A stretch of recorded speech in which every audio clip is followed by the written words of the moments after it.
Hi, welcome. It's time for my town hall and campaign update. And yeah, hi. I am Susan Maud Buxer-Lahaki. I am a candidate for the 2024 presidential election. I have not conceded. And yeah, I have a lawsuit pending with the Supreme Court. And I don't know, maybe they will do something about it soon. I hope so. More I cannot say. It's in their hands. So we have fraudulent people in office, and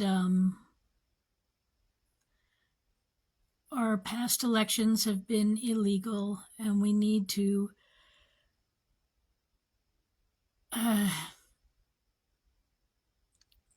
call a state of emergency, national emergency, and we need to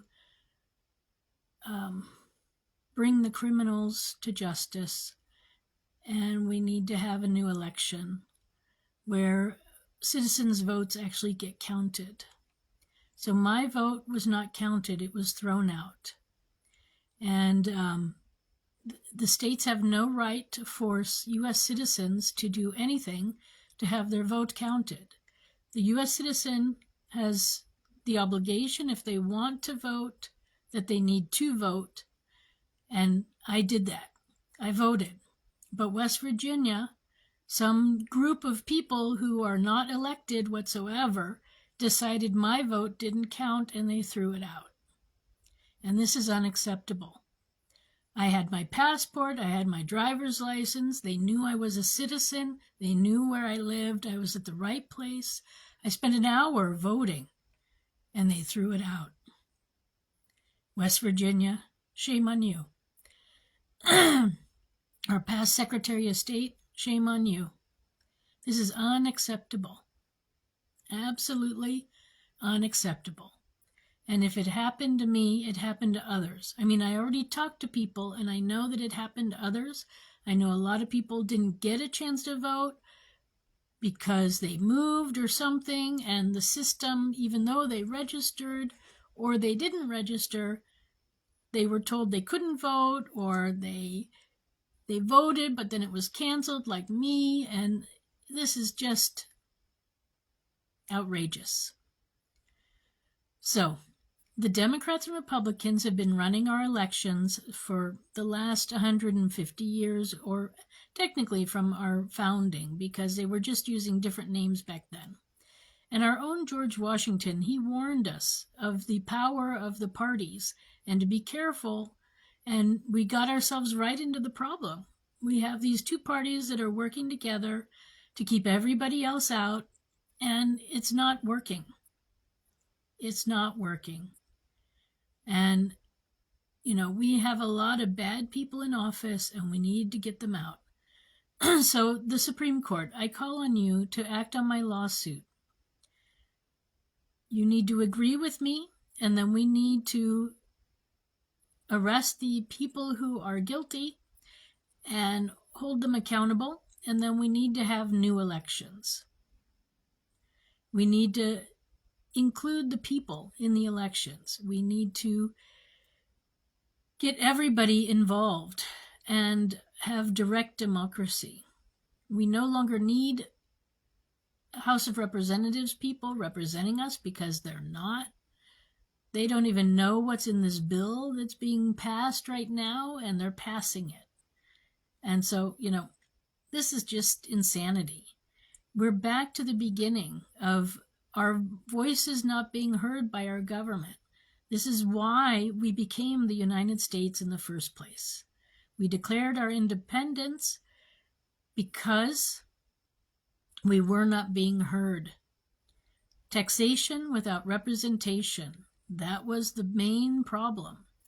We did not have a voice in England, and so we said, let's set up this military, and then a year from now, we will break away. And you know what? Here we are, coming up on the 250th anniversary of our army. They're the ones who got us away from England. And, it's been 250 years and we've repeated the same problem, but now it's our own people doing it to us. So this is unacceptable. Supreme Court, it's unacceptable. And it is time.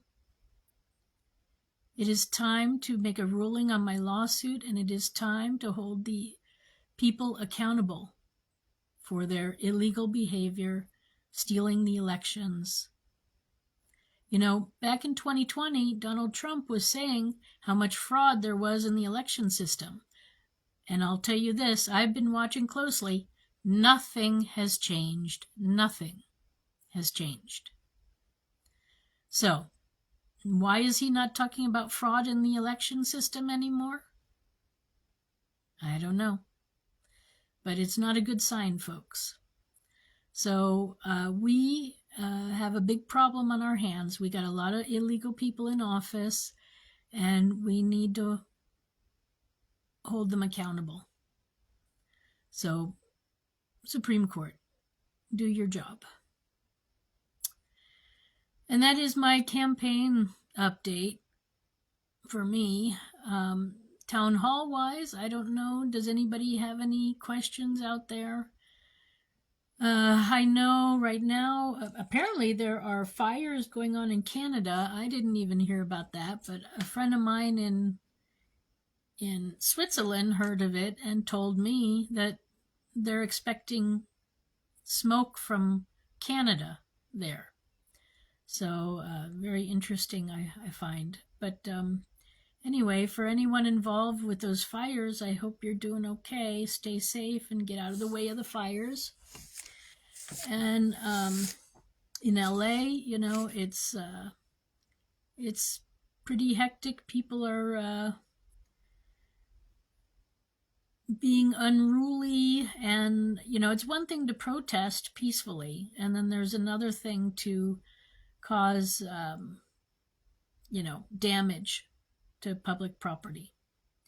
So there are two different ways of protesting, and I'm very sorry for the people of Los Angeles who are having troubles. It's very, very sad. I do think that it's a good idea to send the National Guard and to put the Marines out there to protect people and buildings that need to be protected, because clearly, people are having trouble with their emotions and getting quite hostile. So this is a positive.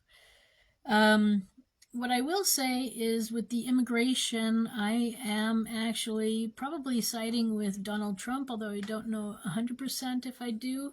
What I can say is that if you came into the country illegally, then you need to leave the country and come back through legal ways.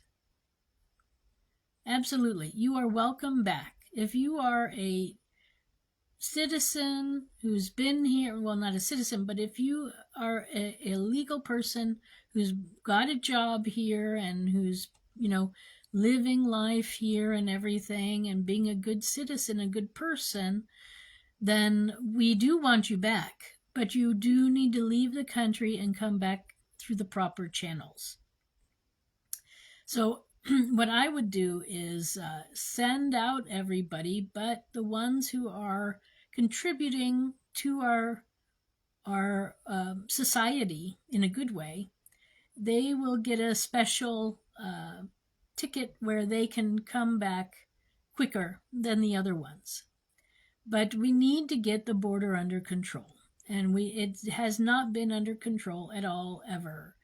And it's only recent that it's become a real issue, because we've got people who are more transient now, and they can easily come in, and with vehicles or airplanes.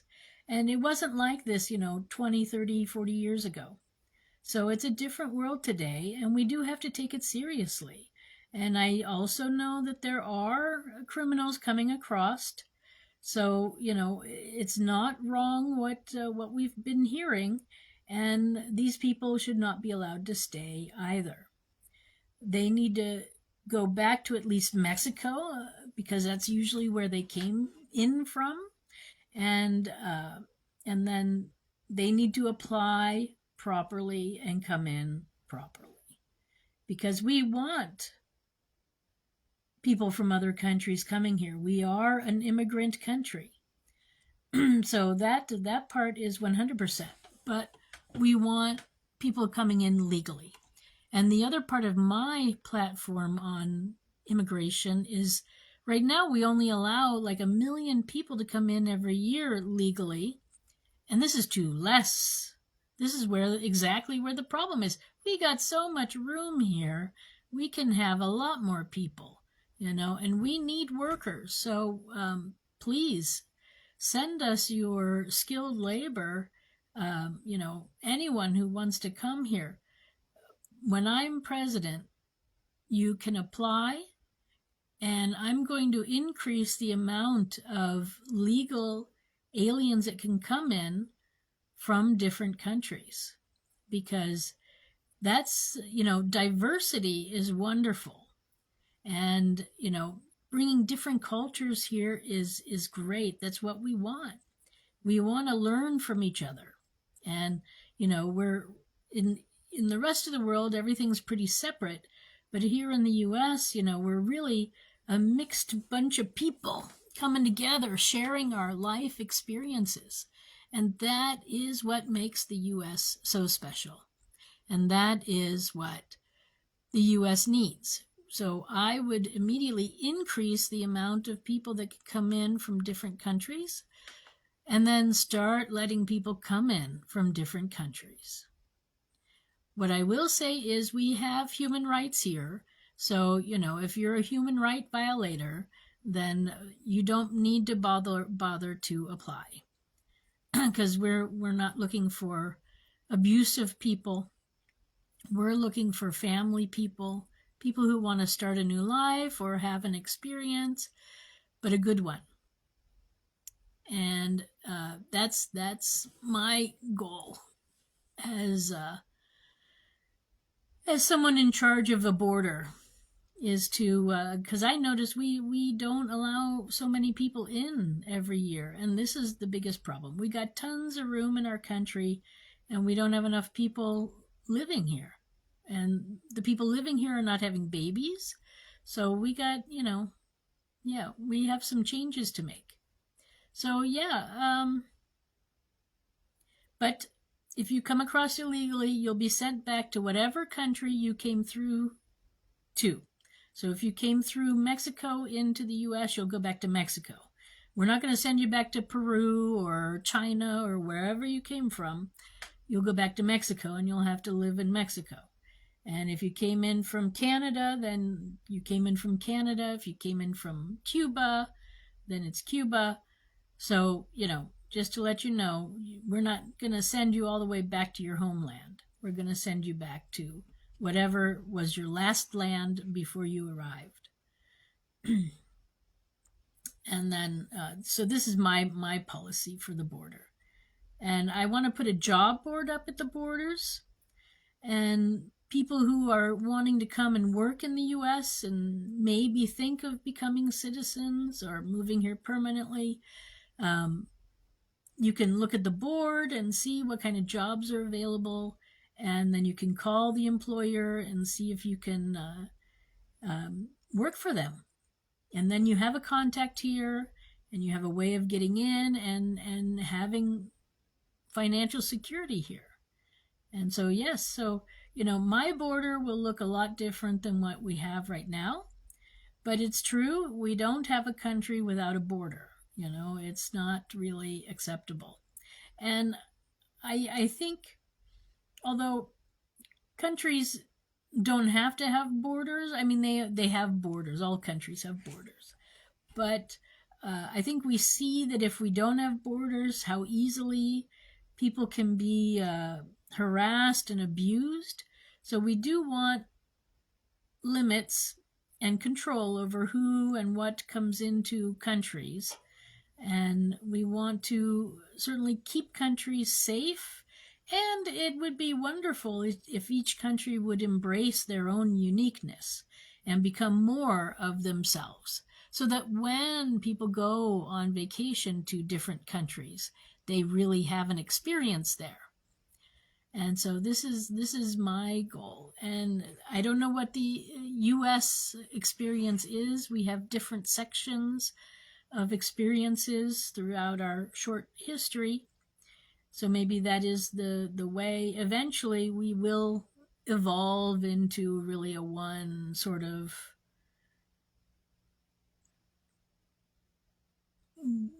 culture that reflects the United States. But right now we got pockets of different things everywhere, which I like. But so diversity is great. And as long as you're not hurting anybody or any animal or the earth, then cultures are wonderful. And so that is where I am with the border situation. But we also need to change the asylum status way. So currently you can be living in the USA for 364 days, and then on that last day you can declare asylum. But I think that's kind of hokey. I don't know how that happened that way or who planned it. It's kind of crazy for me.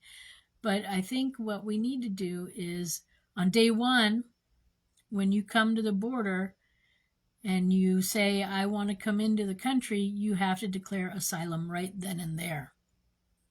Right then and there. And then you'll get asylum or you won't get asylum. But you don't get to come in and then wait.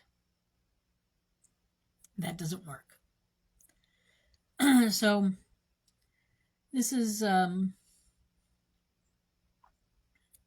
some of my thoughts on topical issues that are going on. I'm really surprised about the Canadian fires and not hearing about them.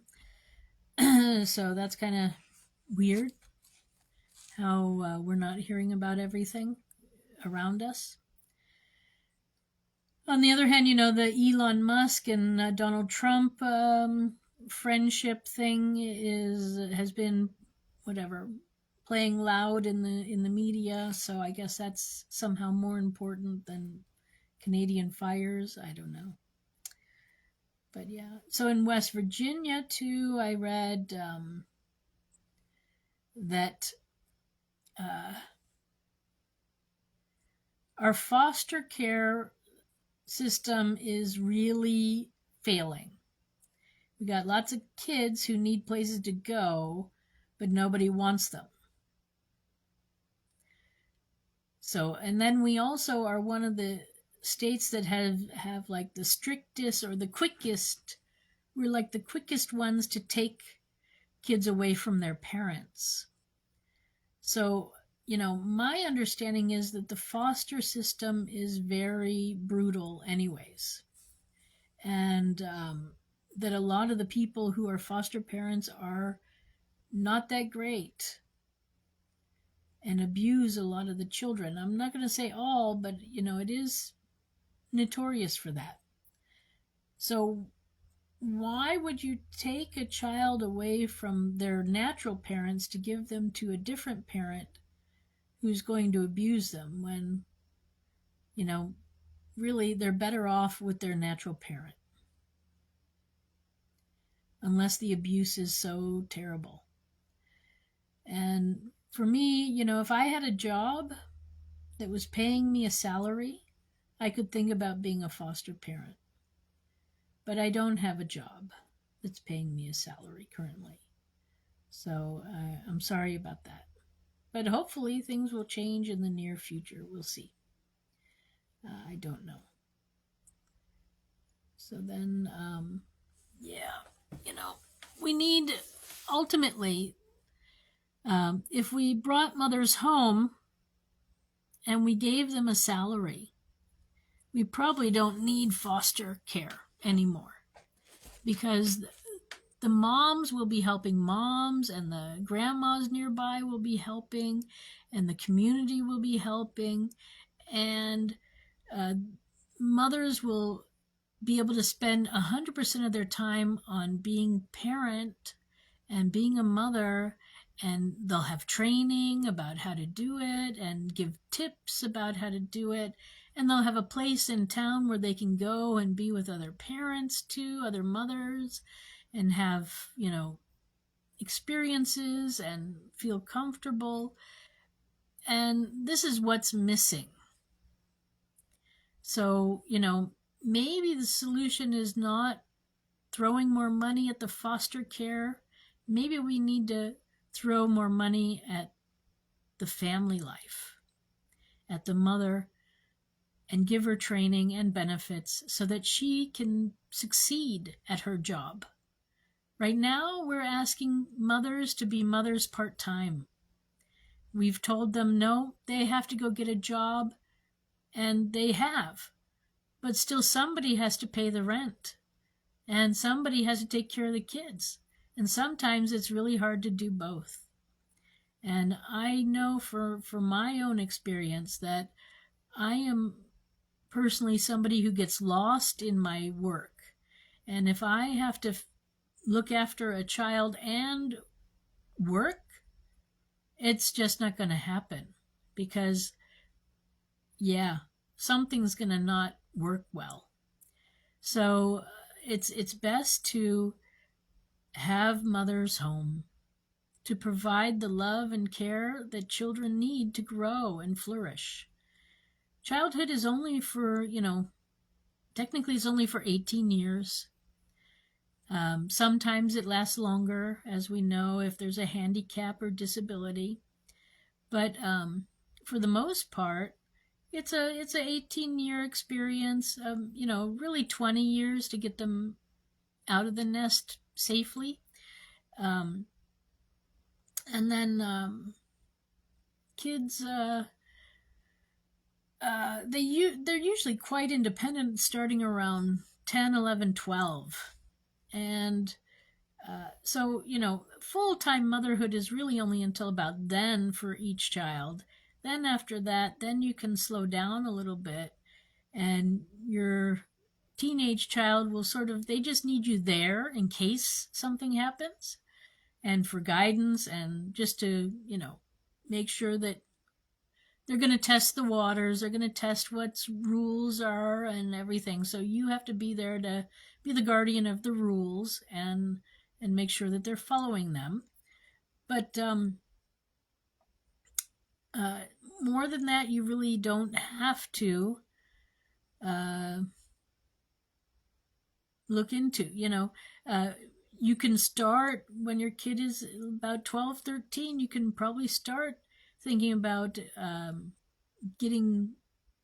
going into a different career, because motherhood is a career, and then you can start your second career. Maybe you want to be a caregiver or teacher, or I don't know, or maybe you want to be an engineer or something, or a doctor. You can. So, we need to change and become more flexible. The old pattern was not working. We tried to change it, and now we've changed it so far, but we need to change it a bit more right now so we can get everything really working smoothly together. And, these things, changing society, it takes time. But, it's possible. So, on that note, there's going to be mother's pay right during pregnancy already, because, it's expensive, all the food you got to eat, and the vitamins, and then the doctor visits, and then you also have to buy clothing because you change size so much, so you got to get new clothes all the time. And that's for 9 months. And then you got to get other clothes for also 9 months when you slowly reduce and go back to your other weight. And but then your body changes too because you're breastfeeding and everything. So it's just a expensive time of life, becoming pregnant and having a baby. And then there's lots of a big learning curve that goes on, so you need a lot of support and guidance and tips and education. And so this is what I would like to provide for our mothers for sure. And if fathers are around and want to be involved, well, then they can too. So this is how it might go. I don't know. Let's see. The other part, to alleviate also the pressure from mothers and kids so that the foster program will slowly go away, is that at around the age of 13, 14, the kids, their urges are there. They want to get involved. They want to be grown-ups. And so we got to give them a taste of that. We got to get them prepared to be that grown-up and ease them into it. Not like we do currently where, it's school, and then boom, one day to the next, now they're an adult and they got to get a job and they've never worked a day in their life. And this is unacceptable. That's just, it does happen sometimes, but it shouldn't be the norm.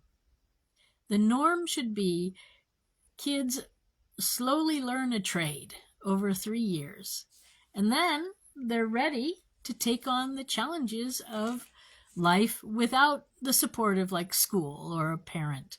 And so, starting with the age of 13, 14, they start learning about how to write a resume and go on job interviews and figure out what job they want to try for. And, once you're done with your apprenticeship program, you can always change and do other things. You don't have to be, it's not a locked in solid thing that this is what you are now. But, you start out doing simple things on the job a couple of days a week, and you get paid for it. Then the second year, you might be at a different place and you learn some other things, but in the same category. And like, let's say that you want to be a mechanic, you spend like 3 or 4 days a week working at a garage or something, and then you spend 1 to 2 days learning the technical side of what you need to know about oils and engines and gasoline and just all the different parts of an engine and how it works together and whatever you might need. And then by the time you're done, your 3rd year is done, you get a certificate that says, hey, I am an official whatever it is, whether it's a teacher or a hospital assistant or a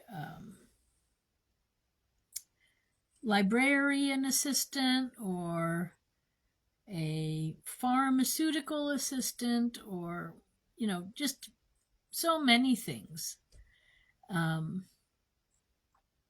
Maybe you work at an architect firm or a design firm or in banking. And so now you've got a little bit of skills to fall back on. You've started on your pathway. You've had a taste of different things over the 3 years. And you have a way of thinking, I think it's time to move in this direction or that direction, or I want to specialize in this, and then you can go forward with that. But then you have a background, something to fall back on, and you have an idea of what's needed in life and how to deal with people of all ages. And yeah, it's the best solution. Plus, you have pride because you're earning money and you have a bank account now, and it's very exciting. You can spend it on movies or clothing or whatever, save it up for your own vehicle or. So it's a new way of being where each individual is brought to their fullest potential. And through love from the mother, love also from the father, love and caring from yourself, because you now have skills and you're proud of the things that you're able to do, that you learned. So these are the things that we need to do. And then with this, we'll be able to get rid of the foster program, I'm pretty sure. Because the stress won't be there to be a human being, be the breadwinner, take care of kids, and, I don't know. So we've asked way too much of our mothers, and this is got to stop. Mothers have made it so far pretty good, but we also, I see that it's not always working. And this is what we have to change. So, yeah. So, West Virginia, I hope the Supreme Court will act soon, and then maybe we can see some changes in our lifestyle. And then the foster program won't be so important anymore. But one step at a time. All right. Or, Donald Trump, if you're listening, maybe listen and maybe act on this, maybe do these proposals. They're the right thing. This would fix a lot of things. And the women are hurting, and the kids are hurting. This can only be a benefit. So even if I'm not the one to bring it, just mention my name, please. But even if I'm not the one to bring it, please, you can do it. Okay, I give you permission. Somebody needs to do it. So that is my town hall for today, campaign update. I don't really have much more to say. Yeah, I just, we're coming up on our 250th anniversary of the Army. So, happy birthday to them. And that's all I can say at the moment. So thank you for stopping by. My name is Susan Maud Buxer-Lahaki, and my website is susan4usa.com. That's Susan, the number 4usa.com. If you want to find out more about my lawsuit and other things that I'm doing, go have a listen or go have a read. I'm also on Facebook mostly. I'm also on YouTube. I got over 600 videos out there. I'm also on LinkedIn and LinkedIn and Twitter, Instagram. So yeah, I'm in a lot of places. So go have a look and see what you think. And let's see what happens. I just want the best for you and me and our country and the world. I'm trying to leave the world better. And I hope you are too. So thank you again. Have a good day wherever you are. Bye for now.